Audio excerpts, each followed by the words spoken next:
Hello guys, welcome to my YouTube channel. কেমন আছো তোমরা? এখন আমরা কথা বলবো হচ্ছে নেটফ্লিক্সের ডকুমেন্টারি ফিল্ম নিয়ে।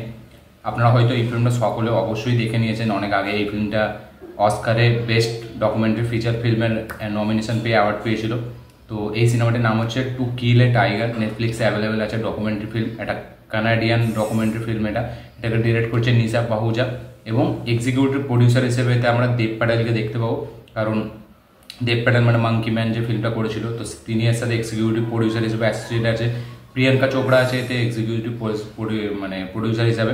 তো এটা লাস্ট টাইমে একদম নামগুলো দেখার সময় দেখতে পেলাম। আমি প্রথমে জানতাম না যে এরা প্রডিউসার হিসাবে অ্যাসোসিয়েটেড আছে।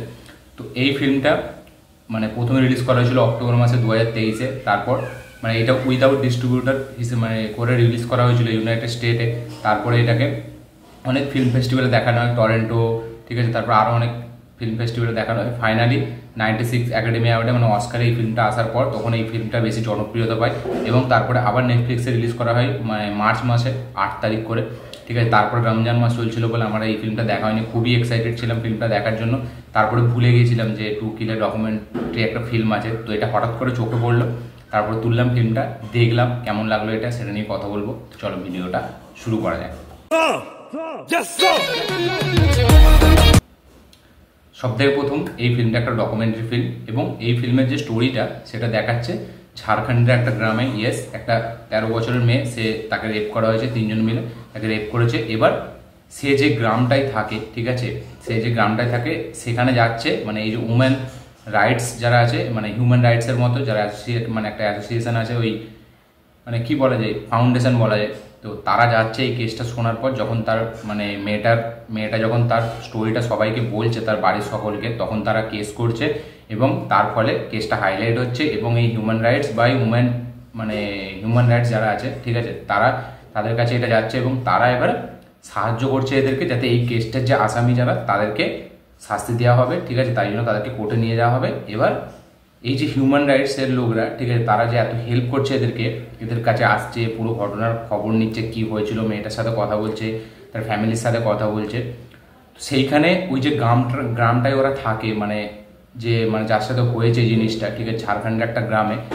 এবার সেইখানে যে গ্রামের মানুষগুলো, ঠিক আছে, তাদের যে মেন্টালিটি, তাদের যে চিন্তাভাবনা, তাদের যে কথাবার্তা, সেইগুলো এই ফিল্মটায় এত হেভিভাবে দেখিয়েছে না, সেগুলো দেখবার মতো। যখন ওই গ্রামের লোকেদের সাথে এই হিউম্যান রাইটসের লোকেরা কথা বলছে, উমেন যারা রাইটসের ফাউন্ডেশনের লোকগুলো, তখন যে তারা যে কথাবার্তাগুলো বলছে না গ্রামের লোকেদের, সেইগুলো দেখে আমরা মনে হবে যে না, এই টিভির ভেতরে বা ফোনের ভেতরে বা যাতে এই ফিল্মটা আমরা দেখছি সেই ভেতরে ঢুকে তাদেরকে মারি। তাদের মেন্টালিটিটা এতটা ছোট। এখানে ডকুমেন্টারি ফিল্মটা এমনভাবে দেখিয়েছেন ওই গ্রামের চিন্তাভাবনাগুলোকে, যেগুলো দেখে সত্যি গায়ে কাঁটা দেবে এবং খুব রাগ ধরবে, সেরকমভাবেই দেখিয়েছে। সেখানে যে ওই যে গ্রামটার মানুষের মেন্টালিটি এতটাই ছোট এবং তাদের চিন্তাভাবনা একদম নিচু, এবং তারা যেভাবে বলছে এটাকে, ঠিক আছে, সেটা শুনেই সাধারণ মানুষের রাগ ধরে যাবে।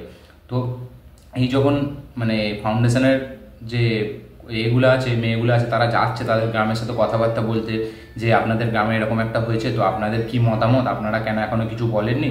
তো তারা বলছে যে যারা করেছে তাদের মধ্যে একজনের সাথে ধরে বিয়ে দিয়ে দাও।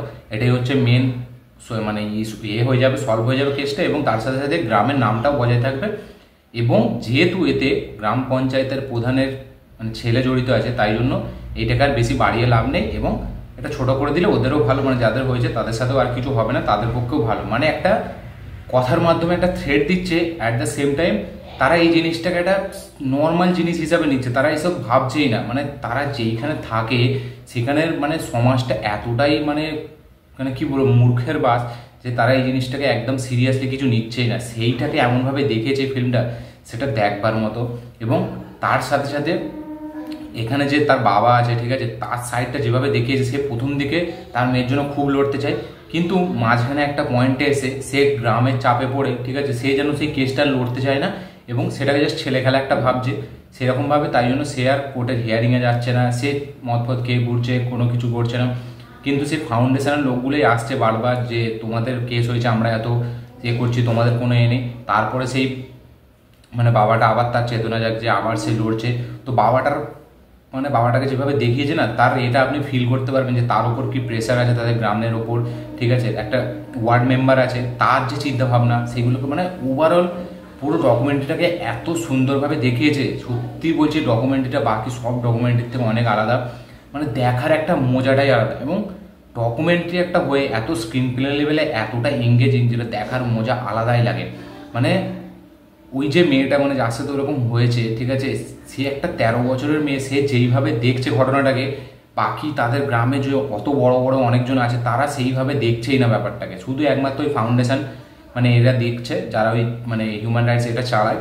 এবং তাদের ওই হিউম্যান রাইটসের মধ্যে যে গ্রুপটা আছে তাদের মধ্যে একটা হেড অফিসার আছে, তার যে কথাবার্তা বলার স্টাইল, সে যেইভাবে দেখছে না কেসটাকে, সেটা দেখে মনে হবে যে না একটা রিয়েল অফিসারের সাথে মানে আমরা কথা বলছি, এরকম সে যেন ব্রিফিং দিচ্ছে, বসে আমরা শুনছি। মানে সিনেমাটা এই ডকুমেন্টারি দেখার সময় এরকমই মনে হবে। তার কথা বলার যে স্টাইলাইজেশন, তাকে যেভাবে দেখিয়েছে সেটা এত সুন্দর, মানে বলে বোঝানো যাবে না। সে যখন মিটিং করছে, ব্রিফিং করছে তার টিমমেটকে নিয়ে, যে এরকম হাল ছেড়ে দিলে হবে না, তুমি এদের সাথে যাও, এর সাথে কথা বলো, সেইখানে যেন মনে হবে আমাদেরকে পুরো ব্রিফিংটা দিচ্ছে এবং আমরা গিয়ে বাকি সবাইকে বলি। তো এটা একটা ট্রু ইভেন্টের ওপরেই বেস্ট, ঠিক আছে, 2018-র কেস এটা দেখাচ্ছে ঝাড়খণ্ডের।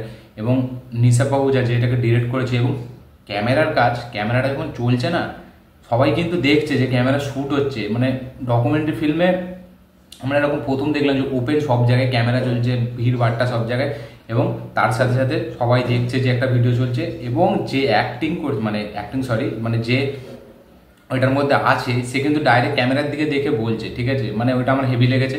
মানে মনেই হবে না যে একটা ফিল্ম চলছে, মনে হবে এটা সিরিয়াস চলছে, মানে সিরিয়াস কেসই হয়েছে। এবং সেটাই যেহেতু একটা ডকুমেন্টারি ফিল্ম সেরকমই লাগবে।